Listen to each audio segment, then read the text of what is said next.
myself Rishabh Chauhan. Welcome back to my YouTube channel. So today our topic is seed dormancy.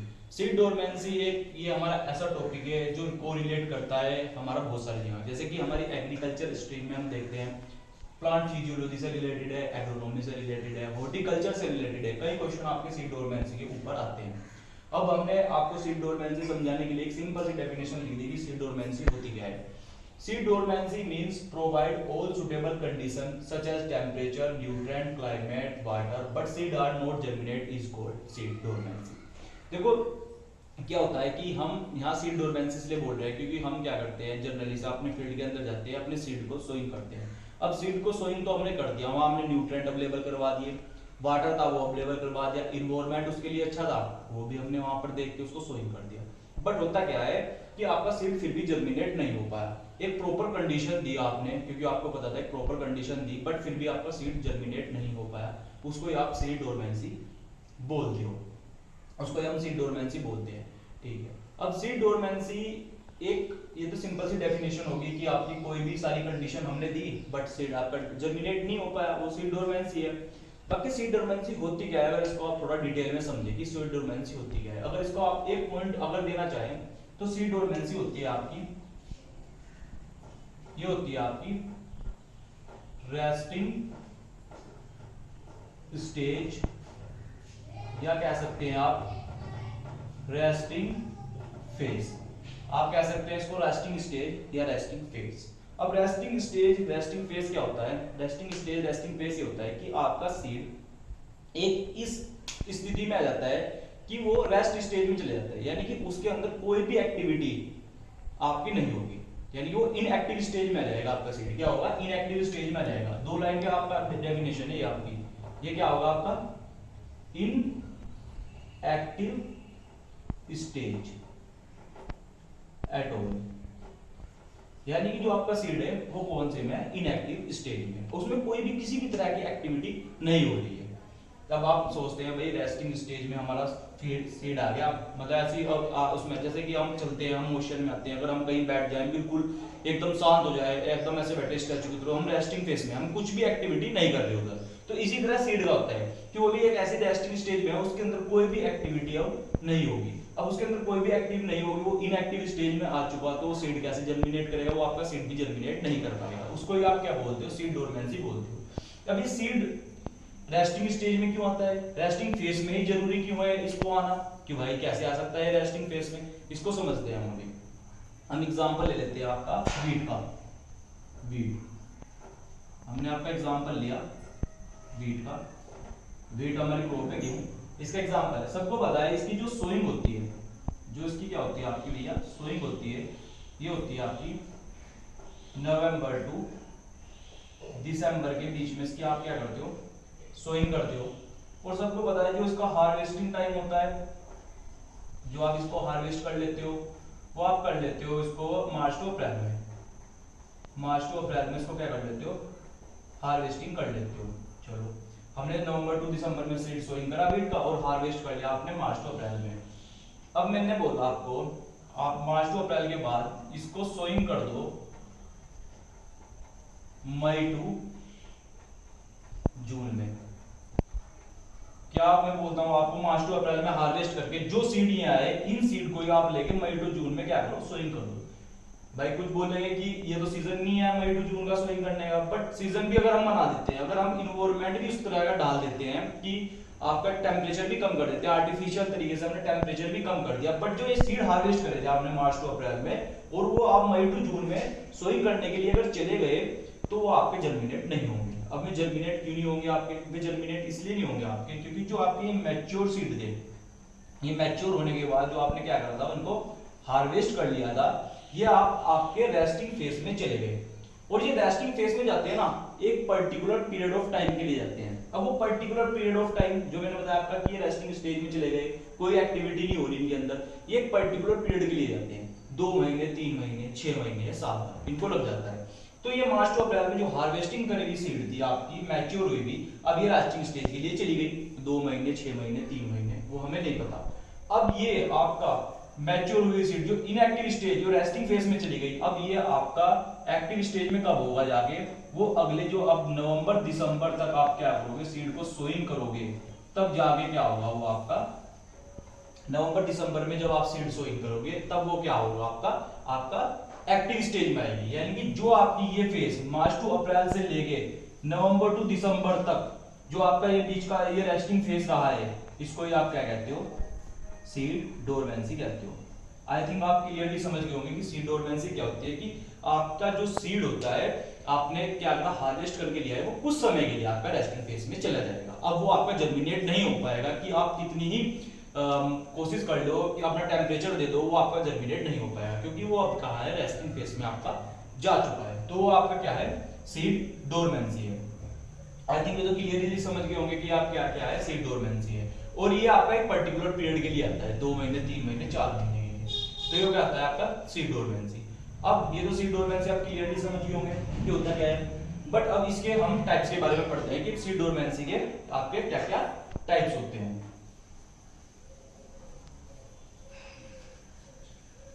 ये भी मैं साफ कर देता हूँ, सीड डोरमेंसी। अब इसके आपके टाइप्स मेनली 2 टाइप्स के होते हैं आपके, एक होता है आपके एक्सोजीनियस, एक सेकंड वन होता है आपका एंडोजीनियस। एक्सोजीनियस एंड एंडोजीनियस, ये आते हैं आपके इसके सीड डोरमेंसी के types, exogenous and endogenous. First one discuss कर लेते हैं पहले हम, एक्सोजीनस। एक्सोजीनस क्या होता है, एक्सोजीनस में सीड डोरमेंसी की में फैक्टर्स रिस्पॉन्सिबल होते हैं आपके, दोस फैक्टर रिस्पॉन्सिबल, में फैक्टर रिस्पॉन्सिबल है आपके, जो क्या है, on inside the embryo, on exogenous on sorry outside the embryo है, वो आउटसाइड द एम्ब्रियो। जो एक्सोजीनियस होता है वो होता है आपका, में फैक्टर रिस्पॉन्सिबल होते हैं जो आपके आउटसाइड द एम्ब्रियो होते हैं, on outside the embryo, outside the embryo. जो भी में सारे फैक्टर रिस्पॉन्सिबल होते हैं जो आपके एम्ब्रियो के बाहर के तरफ होते हैं, वे सारे फैक्टर आपके रिस्पॉन्सिबल होते हैं एक्सोजीनियस में, ठीक है। अब ये भी आपके एक्सोजीनियस 3 टाइप के होते हैं, एक होती है आपकी फिजिकल डोरमेंसी, इसके अंदर ही होती है आपकी फिजिकल डोरमेंसी। तो भैया फिजिकल डोरमेंसी क्या होती है, बहुत ही सिंपल सी चीज है फिजिकल डोरमेंसी। इसमें क्या होता है आपका, इम्परमेबल स्टेज में,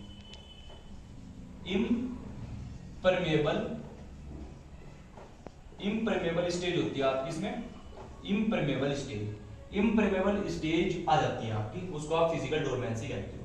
जैसे मैं आपको एक चीज बताता हूँ, जैसे कि आपका ये सीड होती है, सीड, और ये होती है उसकी आपकी सीड कोट, ऊपर सीड कोट है आपकी, ठीक है। इसके अंदर आपका एंडोस्पर्म भी होता है, इसके अंदर ही आपका एम्ब्रियो भी प्रेजेंट होता है आपका इसके अंदर। चलो अब आपका इसमें जो एंडोस्पर्म है वो इसको सीड को, जो एम्ब्रियो को मतलब न्यूट्रिशन प्रोवाइड करता है। बाकी हमें सीड कोट और इसमें एम्ब्रियो की बात करनी है। जो आपकी फिजिकल होती है आपकी, वो आपकी सीड कोट जो होता है, सीड होता है, वो इम्परमेबल स्टेज में आता है। इम्परमेबल स्टेज आपकी 2 टाइप से होती है इसमें, एक होती है आपकी वाटर से, और भैया एक होती है आपकी गैस से। एक होती है वाटर से, एक होती है आपकी गैस से। यानी कि आपका सीड कोट, सीड इतना मतलब कह सकते हो इतना ऐसा हो गया कि वो अपने अंदर एंट्री ही बंद कर दी, उसने एंट्री बंद कर दी, वाटर की भी जाना और गैस की एंट्री भी उसने क्या कर दी, बंद कर दी। अब हमको पता है भैया जो सीड होता है वो हमारा इवोल्यूशनरी एडवेंचर होता है, तो उसमें हम क्या करते हैं, उसमें भाई ह्यूमिडिटी मॉइस्चर जरूर चाहिए उसको जर्मिनेट होने के लिए, और उसके लिए गैस भी उसको बहुत ज्यादा जरूरी नीड पड़ती है उसको मतलब जर्मिनेट होने के लिए। अब उसमें ना तो वाटर जाएगा, वो इम्परमेबल हो गया वाटर से भी, और इम्परमेबल हो गया वो गैस से भी। अब तो सिंपल सी बात है, सीड जर्मिनेट आपका नहीं होगा। तो इसलिए फिजिकल डोरमेंसी एक्सोजीनियस का पहला पार्ट है फिजिकल डोरमेंसी, वो इम्परमेबल स्टेज में आती है आपकी वाटर। इसके एग्जांपल है आपकी लेग्यूमिनेसी फैमिली वाले, लेग्यूमिनेसी फैमिली वाले, और आपके मालवेशी फैमिली वाले, और आपके गैस में आपकी आती है, गैस में आती है आपकी वो आपकी एक एग्जांपल था इसमें कंपोजिटिव फैमिली वाले, ग्रामिनी फैमिली वाले थे, हाँ ग्रामिनी फैमिली, और आपकी कंपोजिटिव फैमिली, इसमें कंपोजिटिव इसमें गैस थी आपकी CO2 ऑक्सीजन। ये वाली गैस आपकी इम्परमेबल हो जाती है। जब आपकी ये नहीं जा पाती तो आपका इम्परमेबल स्टेज में आती है, फिजिकल डोरमेंसी में काउंट हो जाती है आपकी। और सेकंड वन आती है आपकी, अब इसका फिजिकल पार्ट था, फर्स्ट वन था इसका टाइप्स। सेकंड होती है आपकी मैकेनिकल। मैकेनिकल क्या होती है आपकी? सेकंड वन होती है आपकी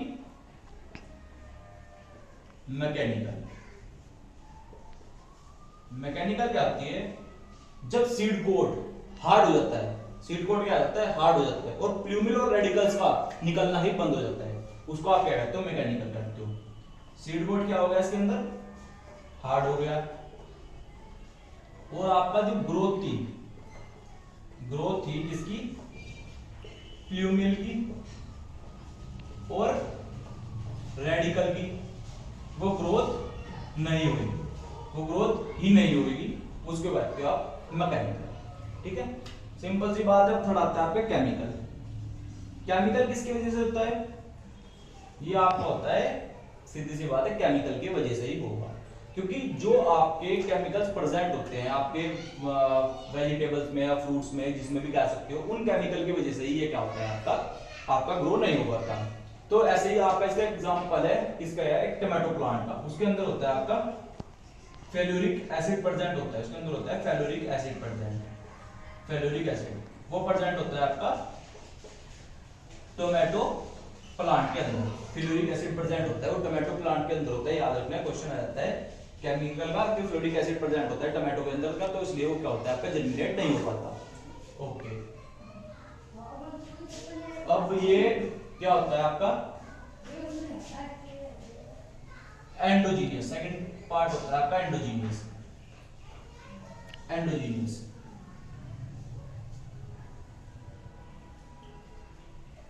सेकंड होता है आपका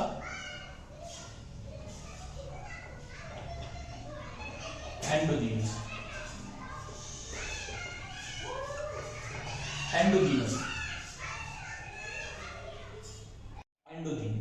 सेकंड टाइप है हमारा एंडोजीनियस। अब एंडोजीनियस भी आपका मेनली तो दो टाइप्स का होता है। पहला वन होता है आपका फिजियोलॉजिकल एंड सेकंड वन होता है आपका मॉर्फोलॉजिकल।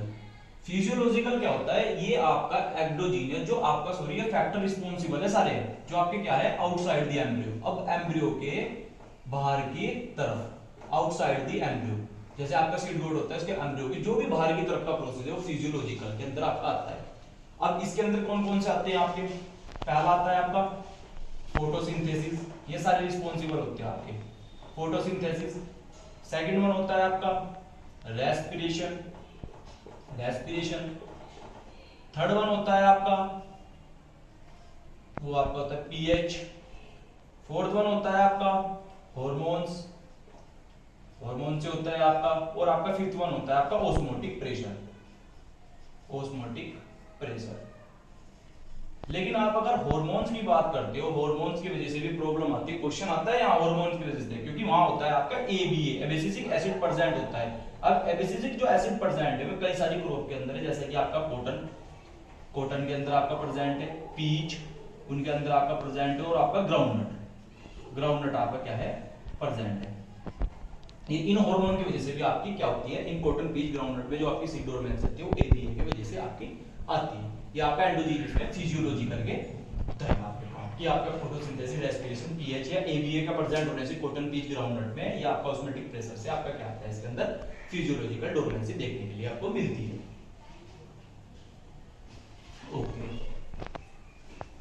सेकंड पॉइंट अब हम पढ़ेंगे इसका सेकंड पार्ट। दो इसके मेन पार्ट थे, बाकी एडिशनल 3 पार्ट एडिशनली भी है आप इसके एंडोजीनियस के। आपका सेकंड पार्ट पढ़ेंगे हम इसमें आपका मॉर्फोलॉजिकल।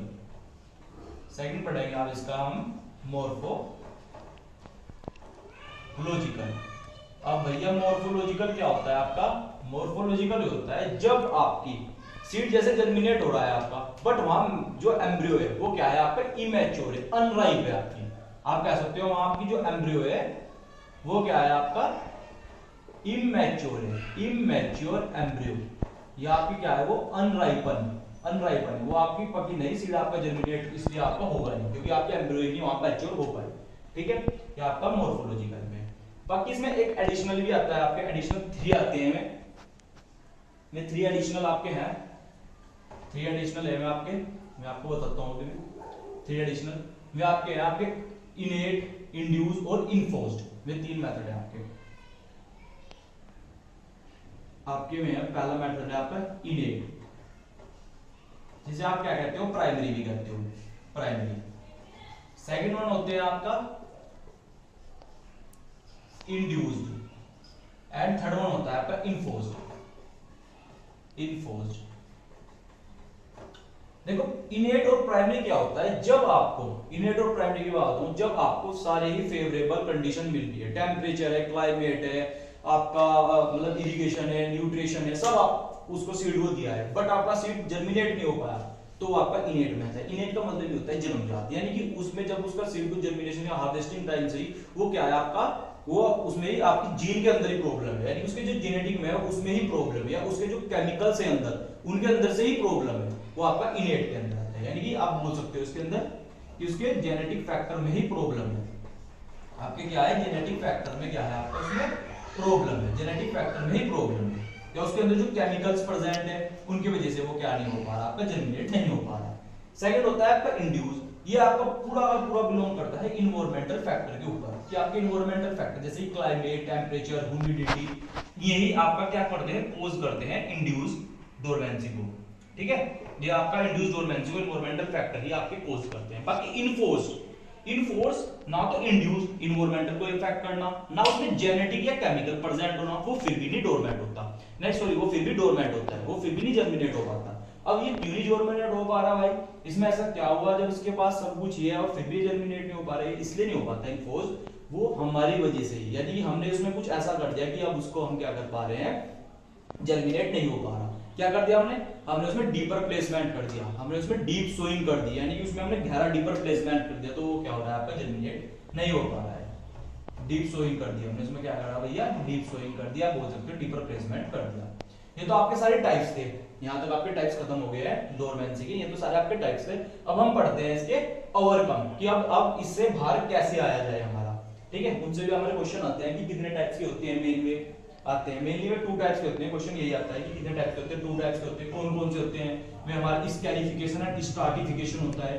बहुत कंफ्यूजन हो जाता है इसके अंदर कि स्कैरिफिकेशन क्या होता है, स्ट्राटिफिकेशन क्या होता है, अभी हमारा कंफ्यूजन भी दूर हो जाएगा कि स्कैरिफिकेशन क्या है, हमारा स्ट्राटिफिकेशन क्या है। फर्स्ट वन हम पढ़ते हैं अपना स्कैरिफिकेशन, कि स्कैरिफिकेशन क्या होता है आपका। स्कैरिफिकेशन में हम अपना सीड को डोरमेंसी और कम करने के लिए, उसको निकालने के लिए यूज करते हैं हम स्कैरिफिकेशन का। स्कैरिफिकेशन के अंदर हम मैकेनिकल मेथड का यूज भी करते हैं, केमिकल का भी यूज करते हैं, थर्मल का भी यूज करते हैं, ठीक है, इनका यूज करते हैं। पहला अगर हम कर रहे हैं इसमें मैकेनिकल मेथड का यूज, तो इसके अंदर आप क्या करते हो, मैकेनिकल के अंदर आप इसका मतलब स्कैरिफिकेशन का मतलब ये होता है कि जो सीड कोट आपका क्या है, हार्ड है, उसको वीक बनाना, या कह सकते हो उसको सीड कोट को ब्रेक करना, इसका मतलब होता है स्कैरिफिकेशन का, break of seed coat. Breaking कह सकते हो आप, या कह सकते हो वीक, कि आप कमजोर कर रहे हो सीड कोट को या ब्रेक कर रहे हो आप सीड कोट को। ठीक है भैया, ब्रेकिंग ऑफ सीड कोट या वीक सीड कोट, इसका मैकेनिकल मेथड होता है। इसमें तो कुछ नहीं करते आप, उसको आप रब कर देते हो वो ना सरफेस पे किसी सरफेस पे सीड कोट को क्या कर सकते हो आप, रब कर सकते हो। ठीक है, इसमें सेकंड मेथड भी आता है आपका केमिकल मेथड्स के अंदर हम क्या करते हैं, केमिकल मेथड के अंदर मेनली हम कंसंट्रेटेड H2SO का यूज, H2SO4 का यूज करते हैं आप, सल्फ्यूरिक एसिड का, या हाइड्रोजन क्लोराइड HCl का यूज करते हैं इनका। तो एक एग्जांपल भी है इसमें, मेन क्वेश्चन में वही आता है कि कॉटन, आपने अगर कॉटन की कल्टीवेशन पढ़ी होगी, उसमें आपने साफ साफ पूछा होगा कि जो आपकी डोरमेंसी हो किससे दूर करते हैं। कॉटन जो होता है उसकी अगर आपने कल्टीवेशन पढ़ी होगी तो उसमें आप लिखा था कि हम जो इसकी डोरमेंसी होती है जो दूर करते हैं, उसमें हम कंसंट्रेटेड H2SO4 का यूज करते हैं 10:1 के रेशियो के अंदर।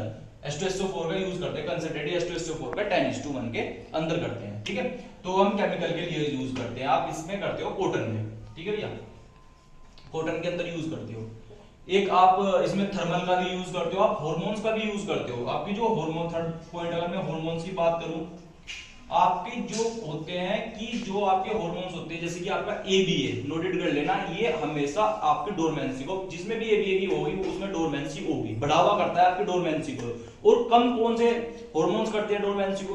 GA3 and cytokinin. लिख लेना कि GA3 और साइटोकाइनिन क्या करते हैं आपके, इसको कम करते हैं। GA3 एंड साइटोकाइनिन क्या करते हैं, डोरमेंसी को कम करते हैं आपके इनको, ठीक है। और हाँ, और हम जो मेन क्वेश्चन आता है जो पोटैटो का आता है, पोटैटो में जो डोरमेंसी को कम करता है वो करते हैं आपके थायोयूरिया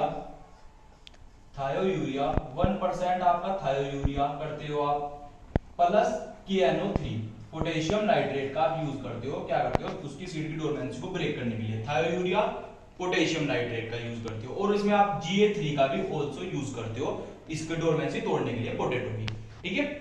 और हम जो हमारा क्या होता है, सेकंड मेथड होता है, वो होता है हमारा स्ट्रैटिफिकेशन। सेकंड मेथड होता है हमारा, वो होता है हमारे स्ट्रैटिफिकेशन का।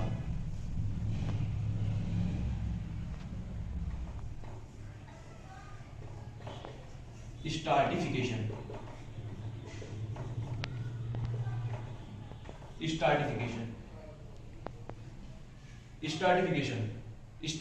क्या होता है हमारा? स्ट्रैटिफिकेशन हमारा एक मेथड है। स्ट्रैटिफिकेशन मेथड के अंदर हम क्या करते हैं अपना, कि इसमें मेन होता है, हम इसे लो टेम्परेचर पे करते हैं, इसमें टेम्परेचर करते हैं हम लो, और प्री चिलिंग पे करते हैं, प्री चिलिंग टेम्परेचर पे। इसका यही क्वेश्चन आता है कि जो आप स्ट्रैटिफिकेशन पे करते हो कब करते हो, प्री चिलिंग टेम्परेचर पे करते हो। इसका जो टेम्परेचर होता है वो 0 से 5 डिग्री सेल्सियस के बीच में होता है। इसके एग्जांपल कम आते हैं वैसे, इसके एग्जांपल लिख लो, mustard and cherry. Mustard and cherry is the best example of stratification. मत एग्जांपल नहीं आते इसके मस्टर्ड एंड चेरी, बाकी आता है कि pre chilling temperature, low temperature जो करते हो आप स्ट्रैटिफिकेशन करते हो। थोड़ा कंफ्यूजन होता है इसका क्लैरिफिकेशन एंड स्ट्रैटिफिकेशन का, वीडियो देख के कंप्लीटली आप सब क्लियर हो जाएगा। So thank you watching my video.